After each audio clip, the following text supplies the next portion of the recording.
Hi, welcome to Life in Your 20s, episode 3. Today we're going to be mostly talking about traveling. This is Hunter Love and my buddy Edgar Moeller. What up?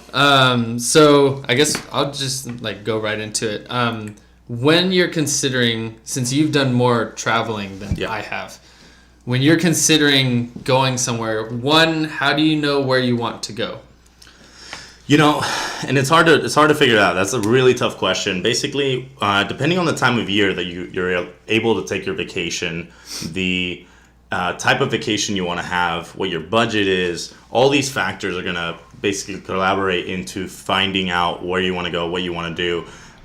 For example, Thailand in December is about $1,200, $1,500 a flight. But if you go in November, then it's more like $600 a flight.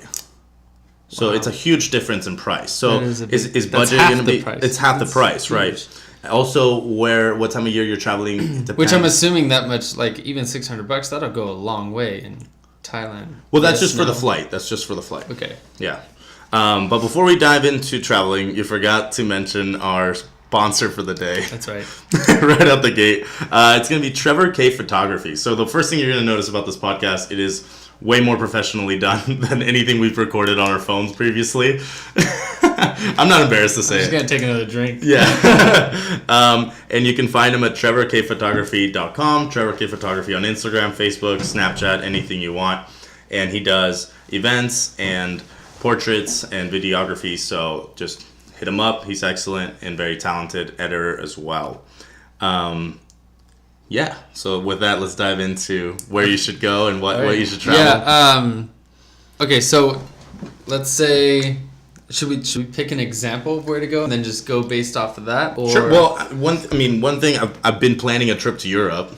Okay. That I'm going to right now. And I've been wanting to go to Europe for a while, so I like that idea. So why don't we do something like that? Yeah, so a friend of mine hit me up about 6 months ago, and he was like, hey, man, I know you've been traveling a lot. I know you're going to go on another trip. Mm-hmm. Bring me with you, basically. I don't care what we do. Let's go. Because that's actually a good thing, because you have a lot of experience, so people want to go with you because you know what you're doing and they don't.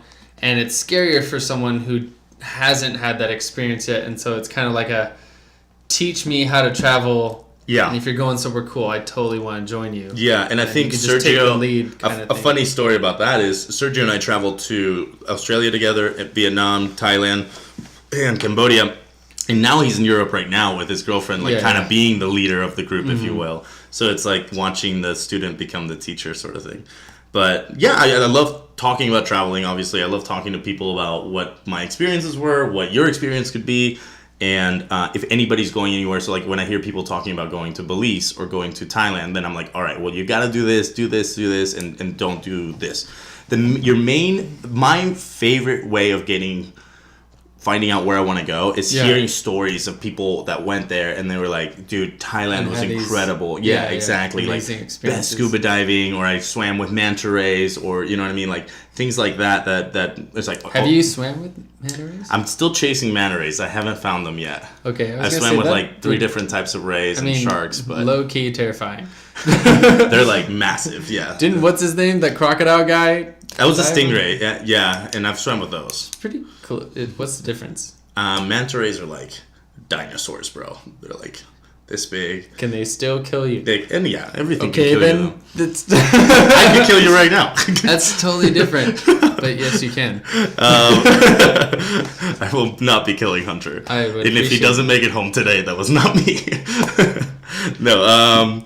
So yeah, I want my lawyers to know that is not true. You don't have a lawyer. I don't have a lawyer. The podcast is also brought to you by Corona. Send us some beer, please. No, they're not really a sponsor. Shit's for free. Leftovers from the weekend. Okay, so yeah, it really just depends on who you've talked to, what kind of experiences you've had, what kind of experiences your friends have, and then what you want to chase. So if you're chasing a beach trip, so I'm going to go back to Thailand or Belize. The beaches in Thailand were incredible. The water was crystal clear and it was warm. So that's a big thing for people, right? Chasing warm water. The Caribbean's got warm water. Thailand, Maldives, South America has warm water towards the north side of it. And yeah, it's incredible. Like if you've only lived in California your whole life and you haven't been to a warm water beach, like it'll change your life. So Costa Rica was warm. If you want to go to Europe, yeah. Say. Oh yeah, we're talking about. Would you just go to like England or just Greece or just Italy, or would you try and multitask it? So, okay, well let's say no, that's a good question. My personal way to travel right now is kind of like a sampler platter at a buffet. Like I'm going to go to as much as I can while I'm there and then experience it all and, go every day. Yeah. And then after I find out what I like, then I'm going to go back and spend a week here and a week here. So you're sampling and then you're going to go in depth later Exactly, on. Okay. Yeah, because I'm still young, right? Like I believe I'm still young. So in the 3 weeks I'm there, I'm going to London. 20s. I'm going to London. Yeah, I'm still in my 20s for like a little bit longer. Going to London for 4 days, and then Croatia for 6 days, and then Rome for 4 days, and Barcelona for 4 days. Wow. So it's going to be a pretty epic trip. And on our way from London to Croatia, we have a stopover, which is a really cool thing where you can take a flight from point A to point B that routes through point C. Now, is this like a tour thing that you've paid for? No. Or are you just planning it yourself and you're going to get like a taxi or something, or a bus or whatever? No, we're flying through all these countries. Okay, so you have flight dates going to each and every one of these places. Correct, yeah. Gotcha, okay. Yeah. So the whole trip is booked as far as like where I'm going on my flights. Yeah. And we've also booked Airbnbs everywhere so that we know where we're staying. And do you know exactly where you're going to go once you get to these places? Like, do you buy a book to look up? I do look up books. Again, my main source is going to be friends that have traveled there or forums, because I like to get the people experience, not just like a professional experience. What if you don't have any friends that have been to these countries? Then read a forum. Yeah, look it up and read reviews and everything. Okay. That would be your best friend. Like, also, just to books see if are it's good. like Books are dangerous good. or anything like that? Oh, yeah, you definitely have to do research on the political climate of the country. So, like, I was speaking with a friend last night about going to the Philippines in December, and he was like, I don't know if you want to go to the Philippines right now because the president kind of has a war on drugs going on and people are getting executed left and right. So, like, maybe not the best time to go to the Philippines. Yeah. So you kind of figure that stuff out. But we were just talking about Europe. Yeah. I mean, definitely you do research, right? If you just Google, but that's what I mean. You got to Google. You got to do research on where you're going. Yeah. And what the political climate is. So it's a lot more what the just like is. I'm going here. Yeah, I mean, there's places like that. Like you can go to Cancun, right? And even if there's you probably go to most parts of Europe like that too. Yeah, exactly. Like it just depends, and you don't want to generalize, but definitely research is going to be your best friend there. Mm-hmm. Okay. On the activities portion of it, when you're planning a trip, I like to do like my must-dos. Like these are things that I really want to do, and I really want to see, and then. Is that in regards to sightseeing or just in general, like you want to do this in this country? Well, it depends because it depends. Like, so for Australia, it was scuba diving, right? Like scuba diving the Great Barrier Reef. Yeah. That wasn't so much of a sightseeing as it was an activity, but that was a must-do for me. Okay. So in Europe, I'm diving in Croatia, but that's just because I'm a scuba diver and I love diving. But also, we're going to see all the sights, right? And Braden, one of his things that he wanted to do was like, we got to go to this particular island because they have a cave party and because it's going to be sick. I'm like, all right, cool. I'm down. I like to party. Let's go. That sounds so freaking cool. Yeah. And then in London, we're stopping by to see a friend that I met in Australia, and he's going to show us around. So it's always nice to have a local tour guide if you can. I saw this picture once. It's like of those glowworm caves. That are in like New Zealand, I think, or something like that. They're super cool looking. Yeah. I think that's the only reason I want to go to New Zealand, but that's New Zealand has so much to offer. So I bet. Yeah. Like glowworm caves. So what is it? Worms that glow inside of caves? Yeah, it's basically like a glowing cave. Like it's glowing green-ish, like bluish green, or I guess a teal. Yeah. Inside this cave, and you're just inside this. It's like a starry sky, but it's not. It's glowworms. Sweet. So it just sounds, it looks really cool in the pictures and stuff. Yeah. Do you only do Airbnb? So that's what I was gonna bring up. It's like, what's your budget, right? Like, okay. When I've traveled in the past, my budget was a lot lower, and I stayed at hostels. So hostels are gonna run you anywhere from $8 a night to $30 a night, depending on the hostel. Sounds rough. Sounds hostile. No, I mean, it depends. Like, if you're traveling 4 people, you can get your own room. Oh, really? Yeah. Okay. So it's not like you're in a freaking prison with like 60 people in the same room. Yeah. Some are like that, but not all of them. Not the majority, I would say. But you just do like, you can use Lonely Island, you can use TripAdvisor, all these hostel worlds. So these websites basically are the Yelp of hostels. Yeah. And a lot of the times you can find really good places for a really good price. Okay. And it's not something that like is gonna break your bank, and you're in the middle of everything. And the other cool thing is like everybody in the hostel has your same mentality. They're like there to party, you know, they have low budgets and they're young. And the majority have like an actual cap, like you can't be over 30 or you can't be over 40. Like you have to be young on the younger side. Say you're going to have one of these trips, what is, I guess, the average amount of money that you've saved up for, basically, like how much do you budget for your typical trip that's, say, 2 weeks? A week? Sure. How long is your normal trip? I would say like 1,500. 2 weeks, wow, like 3,000. Okay. This is after booking all accommodations and flights, though. Okay, so this is after you paid for the flights and the hotel room. Okay. Because the way I do it is I book my flights early, and I book them, on a Tuesday. Actually, Tuesdays are the best days to book flights. So getting into booking, actually, you book through Google Flights. So Google Flights will give you a map of like all the different airlines that are traveling and all the different prices, and then you can play with the calendar. So instead of leaving on a Friday, so you book.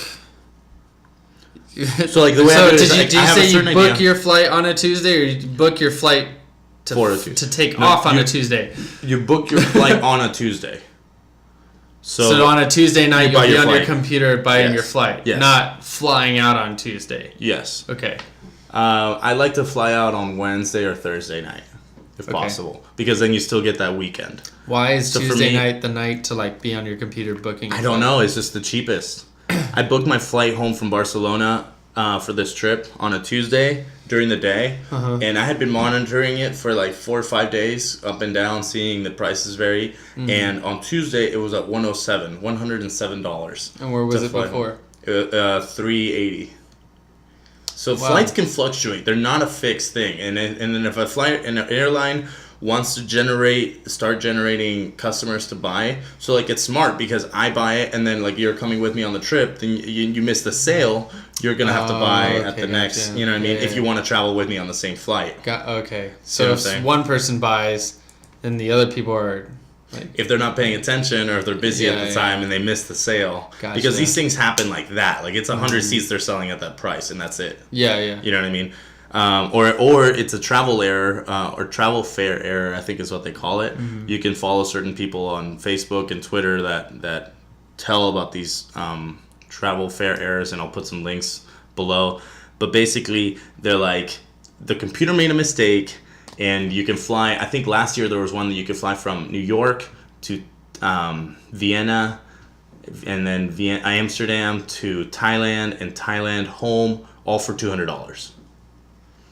Wow. Yeah, so that was the craziest deal of last year, and I know a couple people that went on the trip and they had a blast. Because even if you're spending, another flight to New York and some flights in between Europe, who cares? Like, you're way under budget already, for your flight budget. I usually try to budget about $1,000 for flights for my whole trip. This trip we're doing, I think, for way under $1,000 for all trip to Europe. Yeah, all. Are 5 you going? flights. You already said you're going all over Europe, right? Yeah. Okay, gotcha. Yeah. And then, so when you're booking flights, I use Google Flights and Kayak, but then very important that you book from the airline directly, because if you have any problems, the airline's only going to help you if you book from them. If you book from Kayak or Expedia or Orbitz, they're going to send you to Orbitz and say, figure it out. And then Orbitz is not really, I haven't had the best experience with trying to get money back from flights that I've missed, or flights that were canceled or anything like that. And then the other thing you want to do is book with your credit card. So, why? Because when you book with your Chase Sapphire Reserve, then you've got You're just showing off your card? Yeah. Also sponsored by Chase Sapphire Reserve. No, this is a really expensive travel card. This is $450 a year, but you get $300 worth of travel with it. But the cool thing is, like, anything I book with it, it's got travel insurance on it. So if I can't go on the trip, or if I get hurt, or if somebody gets sick and I can't make it, the whole trip's insured up to $10,000. Oh wow. Yeah. So that's pretty cool. It's really cool. And then you get airline miles, obviously, and you start working on your way up to the points, and you can get free flights that way too. But we'll do an entire another podcast on points and credit cards. But so let's say so now you're in Europe. Okay. And you need to go to, like, say you're in Paris and you want to go to the Eiffel Tower. Right. How do you get around? Do you rent a car? Do you call a taxi? Do they have like an Uber, Lyft type thing there? You'd be surprised how Uber is in a lot of places. Really? Yeah, Uber. So you could use the same app on your phone. Yeah. Okay. All over the world. So Uber is an option. And another thing that we're lacking in America is public transportation. So like Europe kicks our ass in this.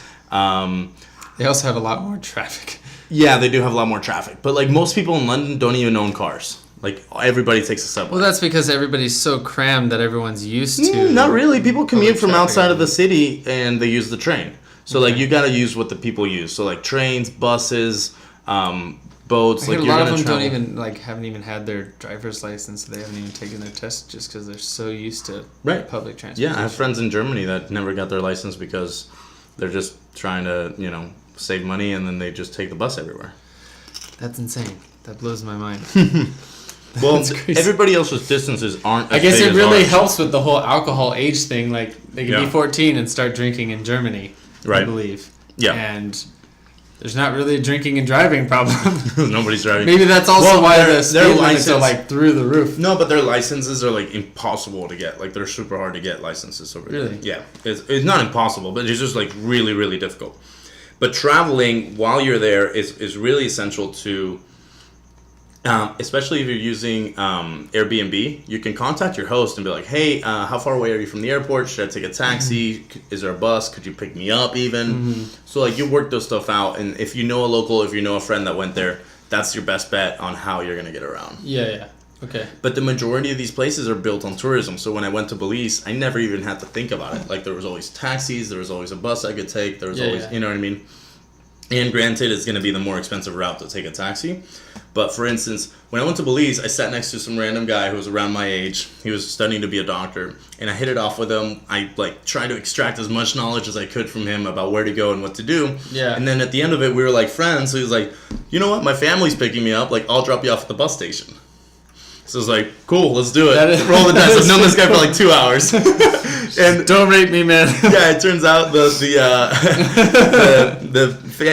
buses weren't leaving for like another 2 hours. So then they took me to their house, cooked me like a home cooked Belizean meal, and we like ate and had dinner like right on the lake. It was crazy. And then he took me to the bus station, and I went off to Guatemala to chase pyramids in Tikal, but I thought you were about to say girls, but okay, yeah, sure. And then it came back, and he had already sort of planned out my whole like itinerary of like, take this boat here, it's the cheapest one, and then you're gonna take it over here to the other island. Mm-hmm. So it was like super easy for me to map it out. All right, hang on, Hunter. We've got a potential sponsor on the line. Let's see if we can make this happen. Hey, Tommy, what's up, man? You're on the podcast. How's it going? Good, dude. I was just calling to see, because we're talking about traveling, scuba diving, adventures abroad. Yeah. You're here with Hunter. You want to say hi? Yeah. Hey, how's it going?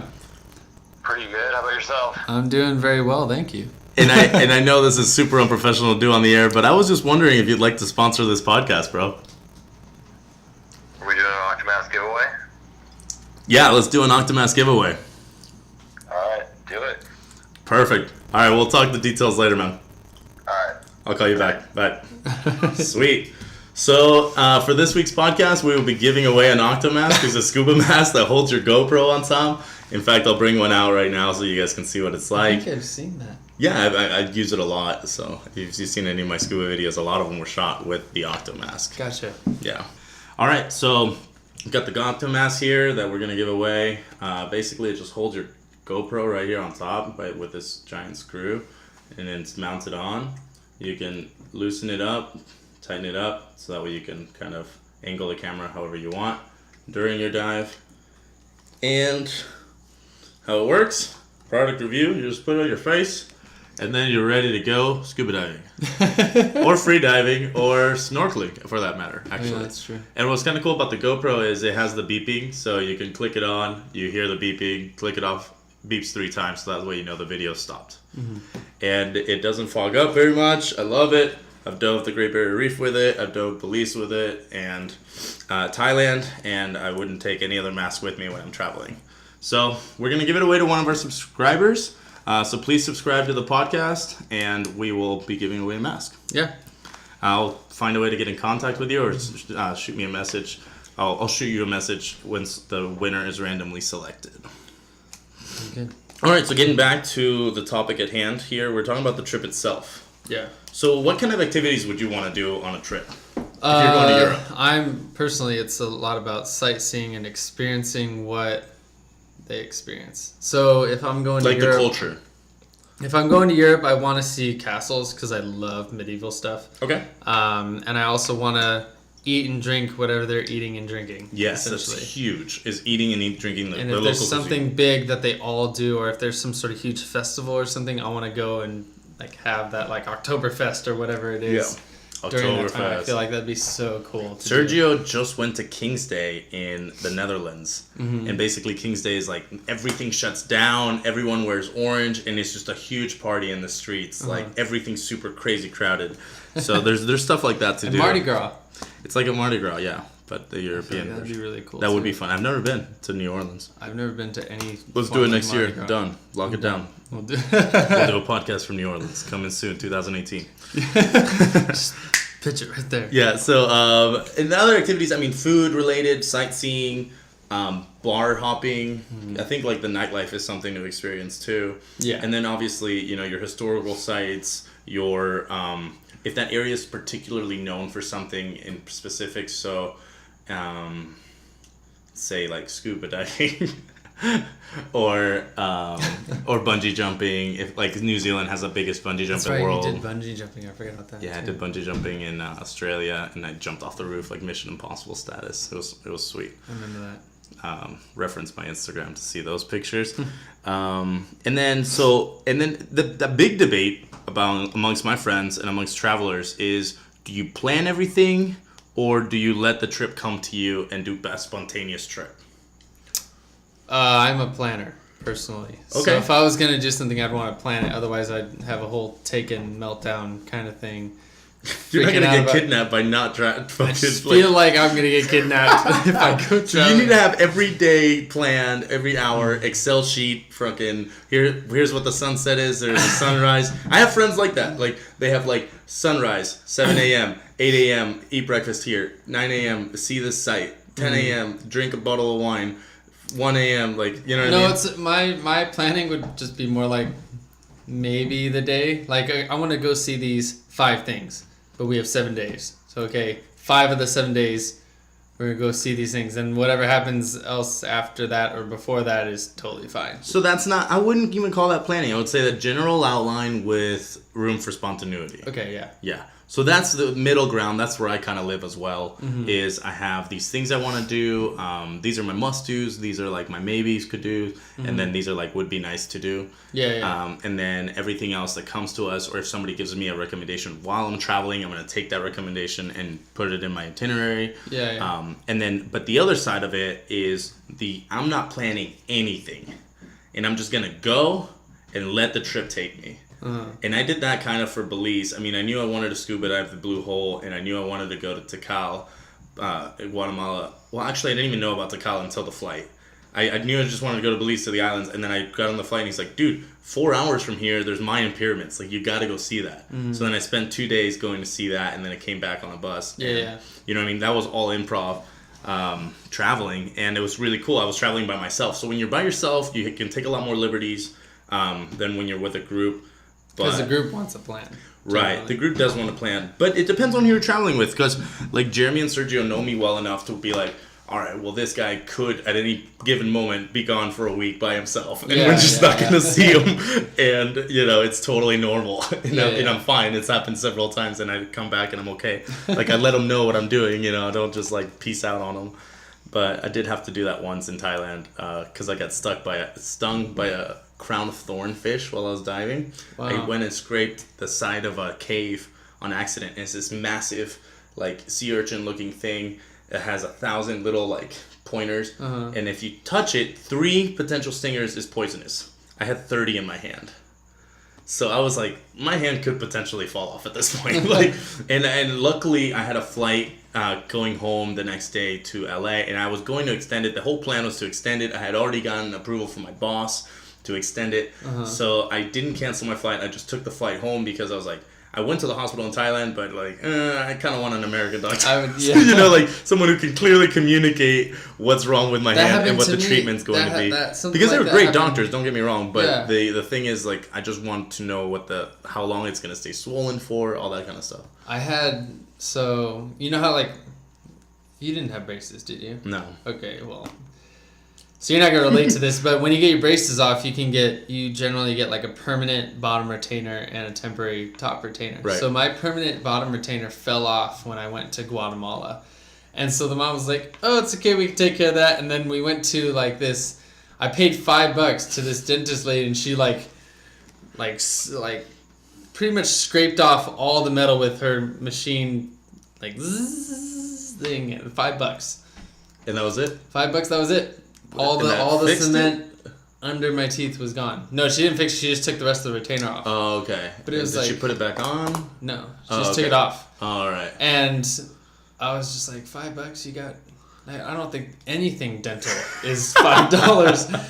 Anywhere near $5. Yeah, in the US. mouthwash you use. It was kind of sketchy because I was like, you got this machine in my mouth and I'm only paying you $5. Like, you already knew how much you were paying. Yeah. Oh, okay. They didn't charge me until the end, and mine was $50 for my emergency room visit. But what we found out about Thailand is anything costs $50.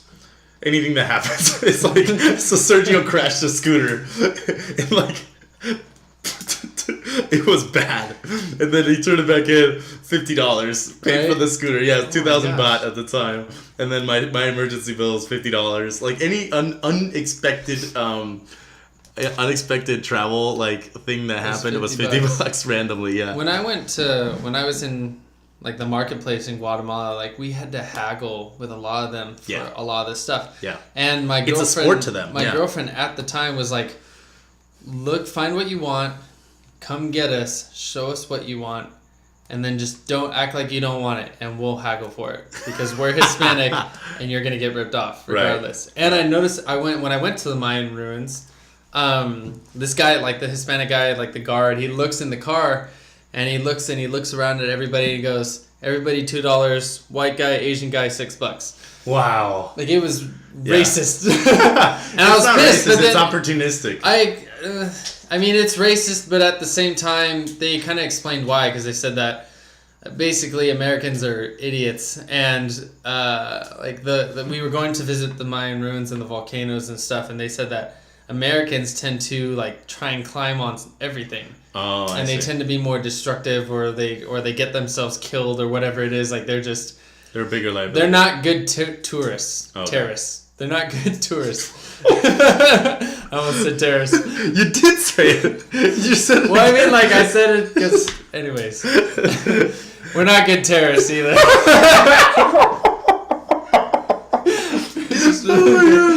We're gonna leave all that in, yeah. Okay, let's move on from that. Alright, so activities we covered, plan versus unplanned we covered, how to communicate with the locals. Luckily, a lot of the world does speak English for now. They do like I think I learned one word in Spanish when I went to Guatemala and Nicaragua. That was... What? How do you not learn caballo? That was it. Caballo? Like the horse? Horse, that's it. Why did you learn caballo? I have no idea, but I happened to learn that word when we were there. No, thank you. Everything else, no. I already knew that one. Okay, like, okay. You know, so you knew a couple basics. I mean, I took 3 years of Spanish in high school, so I knew very gist, but all of them spoke English to me. Yeah. All the family members that I lived with. Okay. Other than that, I just heard güero and guapo and alto and just like tall white guy, essentially. Anything tall and white was about you. Towards me. Yeah. So, I mean, how do you communicate in that situation when they don't speak English and you don't speak their language? So in Cambodia, we came across this, and it's a lot of pointing at signs or trying to explain something with other words. So my favorite story of this miscommunication thing is our first day in Vietnam, we were trying to find ice to make drinks with. We had bought vodka and Red Bull, and were like, cool, we're going to walk around and drink vodka Red Bulls in the city with some ice. But it's hot there, so you like really need ice. Come to find, we can't find ice anywhere in this city. And then Sergio is like trying to explain to this local that we need ice. And he's like trying to tell them, but he's getting so frustrated because they're not understanding anything he's saying. Yeah. So he's like, ice, ice is cold. It's like water, but it's frozen. Ice. And like he kept trying to describe ice using the word ice. Yeah. We're like, Sergio, you can't do that. Like you got to give him more. Like it was really, how do you describe really funny. Frozen water to somebody who doesn't speak your language or who doesn't have ice? Like you know what I mean? Like. Yeah. Then we found ice in a big block. It came in this huge block, and we had to like shave it off. Yeah, in order to make our drinks. But it was mission accomplished at the end of the day. This is something I noticed in Guatemala. When I would drink soda, they would give it to you in a plastic bag. Like they would open the bottle, the glass bottle, pour it into a bag, put a straw in it, and hand the bag to you. I didn't have that. And they would keep the bottles because they were recycling the bottles. Oh, okay. And so you'd pay for just the drink, but it would be in a bag. That's interesting. And you'd sip it out of a straw. And that's probably region specific, but yeah. Apparently. Yeah, I didn't see that when I was in Guatemala, but okay. Yeah, I was only there for 2 days, so. Gotcha. Yeah, it was different. So communication can be difficult, but I think that's part of the traveling. I think that's part of the trip. Like, it's part of the experience. Immerse yourself as much as you can in their culture. Learn as many phrases, because locals love it when you like just try to sling some Thai or some Italian or some, you know what I mean? Like, just try. Like, I'm doing Duolingo. I'm doing Duolingo for. They'd probably get pissed at me. That is so terrible. You can't make it sound like their language. Like, you have to actually try and say the language. God, you're so offensive. You're on fire today, bro. So basically, that's a Family Guy reference. He does that. Okay. He like argues with the Italian guy. The Italian guy's actually speaking Italian, and Peter Griffin's just like bibbidi bobbidi boobidi bobbidi, and they just have a full-on argument. Unbelievable. In bad Italian. That's hilarious. So I'm trying to learn Italian before our trip. Using Duolingo, just like 15 minutes, 20 minutes a day. Because it's very similar to Spanish, so I can understand a lot of it, but I'm trying to learn enough to where I can like order beers and like order ice. Directions. You should learn the ice word. Find ice. Yeah, it was actually funny because Sergio was in charge of being the like translator. Like he was taking Vietnamese lessons. Yeah. And he learned how to say delicious. And the first day we went out, we were all eating at a table. And he takes a bite out of, he doesn't really know how to eat the dish that he ordered. And the waiter is like cutting it for him and like goes to feed him. And Sergio, mind you, is wearing like a teal tight blue shirt. So he feeds him and Sergio goes, delicious. But he says delicious in Vietnamese. Yeah. And the waiter, I think, was maybe gay. And he was just like gets lit up, like totally blushing, just runs away giggling, and then like he brings back all his like waiter friends to like meet Sergio, and then we're just like, he was delicious from there on out, like the whole trip. And he kept getting hit on and everything. It was hilarious. That's awesome. Yeah. Bye guys. Yeah. It was super funny. So like that's what's beautiful, like out of that terrible communicating moment, a story is born, maybe a nickname is born. Like it's super that's one of my favorite things. It's like delicious. Yeah. And then how to communicate with people you meet while you're traveling. So our favorite way, me and my brother's favorite way to find people was through Facebook. Actually, we would find them on Facebook and use Facebook Messenger, like, hey, nice to meet you last night, or hey, we're doing this today. Then you kind of figure out like what their itinerary is and see what matches with yours. We actually got hit up for I'll save this for later in the podcast, for a job though in the Philippines after one of the nights that we went out. Okay. And the guy found us through Facebook. Really? Yeah, just randomly. But we'll talk about that in a minute. Before, I want to know it now. You want to know it now? All right, we can talk about it now. But it's like a whole section later. Okay. Yeah, I'll save it. Stay tuned. So I want to talk about something that's pretty serious that nobody brings up, is the bad side of traveling. So the hard side of traveling. Because legitimately, not everything is sunny days and beautiful beaches. Like, you're going to have your days that you get a monsoon for 3 days and you don't see the sunset and everything's flooding. You're going to have your accommodations that is a bed that has bed bugs or is hard as fuck. Or you have a really noisy neighbor, or you have a construction going on next door. Like, there's gonna be bad times, but these bad times are gonna define your good times. Because if you have nothing but great locations, nothing but great days, then that's just gonna be the regular, right? Like, a sunny day isn't special without the rain, as they say. Not so much appreciation for the location that you're in. Exactly, yeah. You're not going to be able to appreciate a good breakfast if you've never had a shitty one. Yeah. Yeah, you're not going to appreciate a good night's sleep until you have a bad one. So, like, all these things, like, it comes with the territory. Like, you're going to have a bad time if you don't plan and if you don't read reviews. But at the same time, like, not everything can be avoided. Like, there's going to be unforeseen things, that your flight's delayed, or you're getting dragged off an airplane by United, or you're... Nice how you snuck that one in there. Or you have, like, an accommodation that gets also canceled. Sponsored by United. Just kidding. By American Airlines. We're talking crap. They may have promoted us to do that.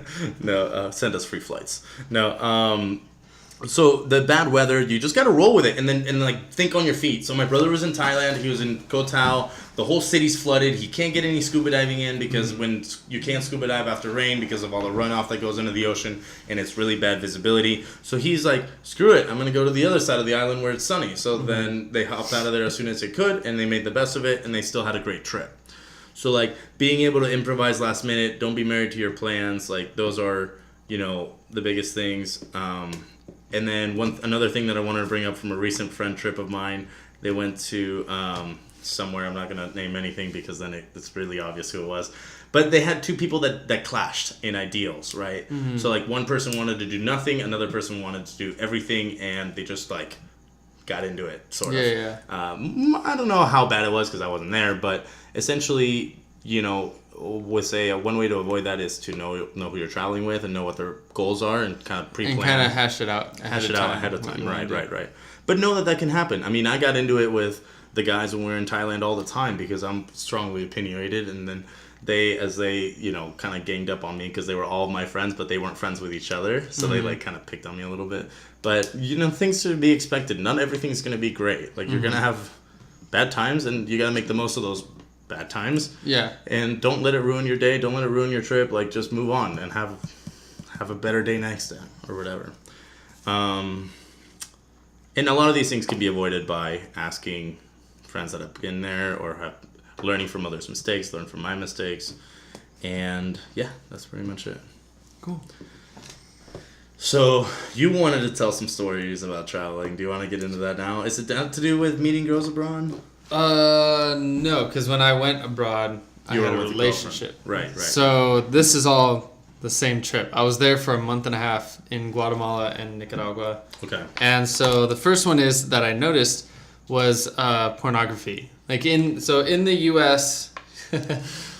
It's much jumping right in it. Yeah. In the U.S., it's much more, I guess, hidden. Like, people have their own, like, privacy in terms of, like, if they watch porn or not watch porn or whatever. Okay. But in Guatemala and Nicaragua, it's, like, right out in your face. Like, you go into a market and they're selling all these illegal movies, but then the other half of what they're selling is just all pornography. And it's just, like, CDs of, like, naked people everywhere. Right. And I went to Nicaragua and I was on the beach. And I'm riding horses on the beach. I'm eating, like, this fresh seafood that they had just gone out and fished for. And I'm eating this seafood with my girlfriend and her whole family on the beach, like in the sand on a table. And this guy comes up to me and he pulls out all this pornography and he just hands it to me and he's like, "You want to buy any of this?" I'm at dinner on a beach that's crazy. With my girlfriend and her family, and he's just flashing this porn in my face like, "Hey, want to buy some of this?" And I'm like, "What?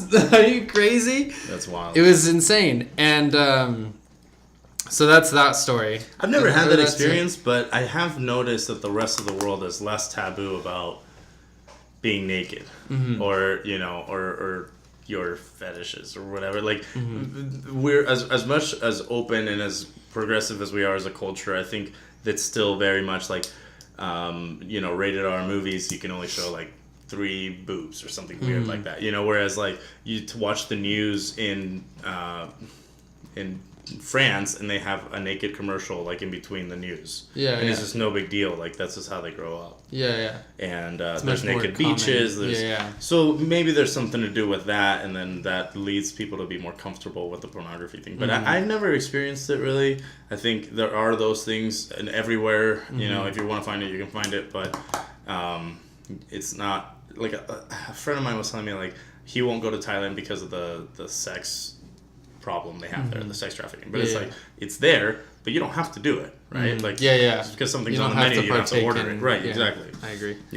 Anyway, so go ahead about your next story.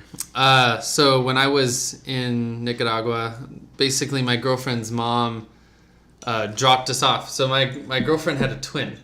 So it was myself, my girlfriend, her twin, and her boyfriend. It was the 4 of us. So the 4 of us were in one of the cities in Nicaragua by ourselves. Nice. And we had a hotel for the night. Okay.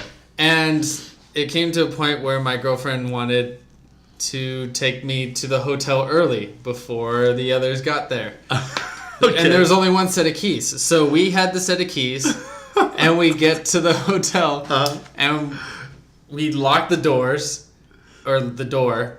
There's only one door. We lock the door, and then we do our thing, and I'm like butt ass naked, like completely naked, and I'm like full salute too. And she's like going to the bathroom, and I walk into the bathroom for a second, and then I hear something.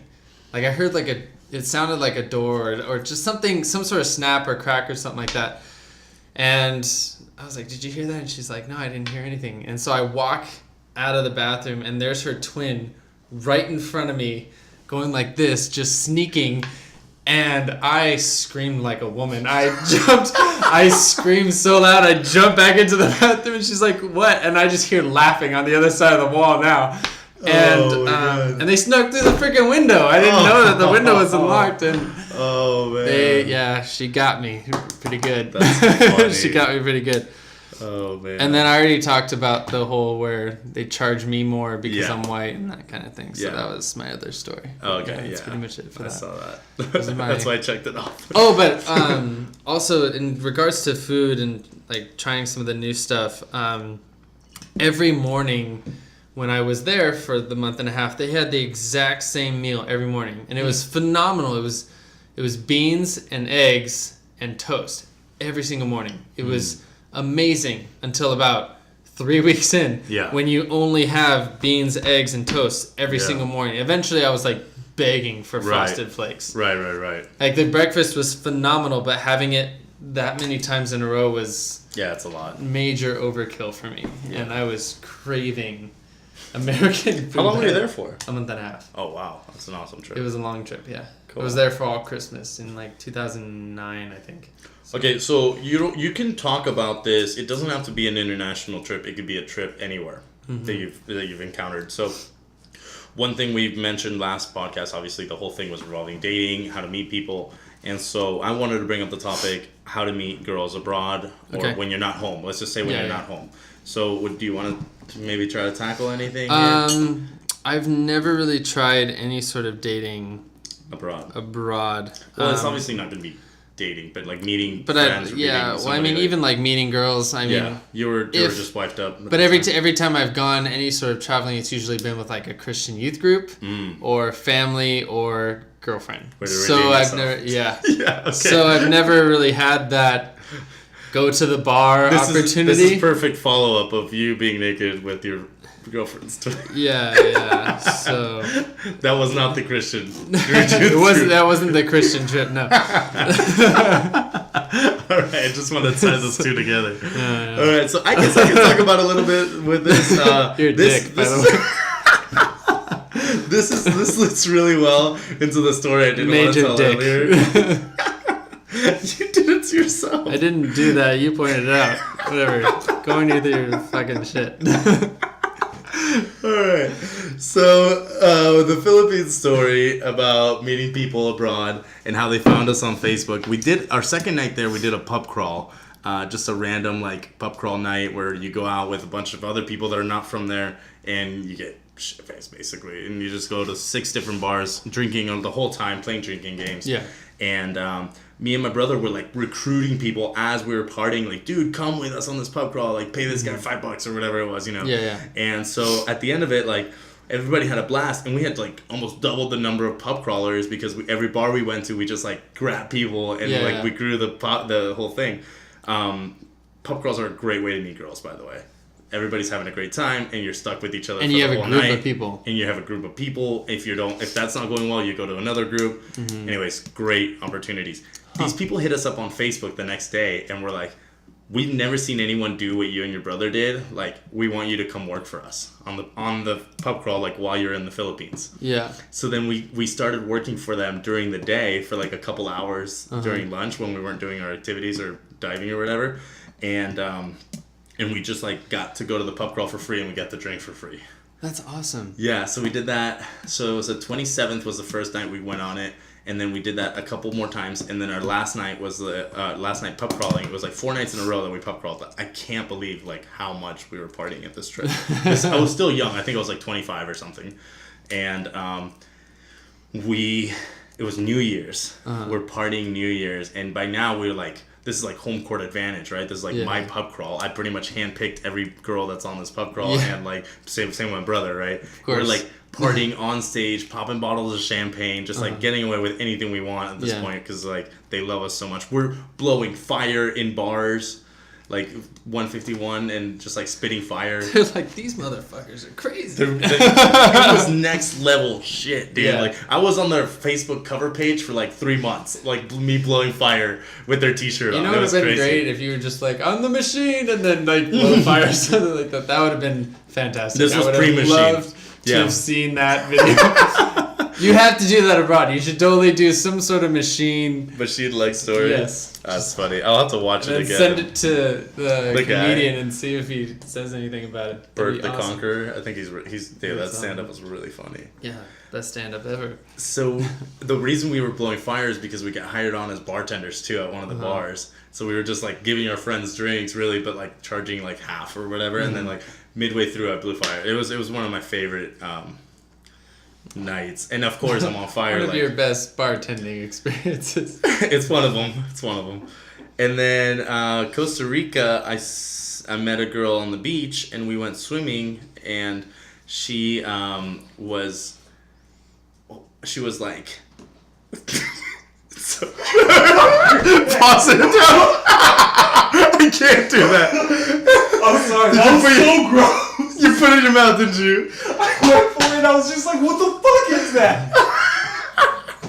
Alright, so... Wait, what the fuck just happened? Leave it. Actually, leave it. So me and Hunter, I want to explain this. Me and Hunter stopped chewing our nails right when we started these podcasts because we started putting like this stuff on our nails that tastes absolutely terrible. The nail polish. And we haven't chewed them for like a month and a half. We've been doing really good. Now we have Trevor on with us, and Trevor was like, "Oh, I chew my nails too. Let me try that stuff." And so he put it on about 2 hours ago. I guess he forgot. I'm midway telling the story. I look over at Trevor, and he's just about to throw up behind the camera, and I could not hold it in anymore. You were doing a really good job of not making noise, but the facial expressions was just like, I remember that moment. Like, you'll never forget this moment. I wish I'd seen that. I didn't even know. I just see you go from.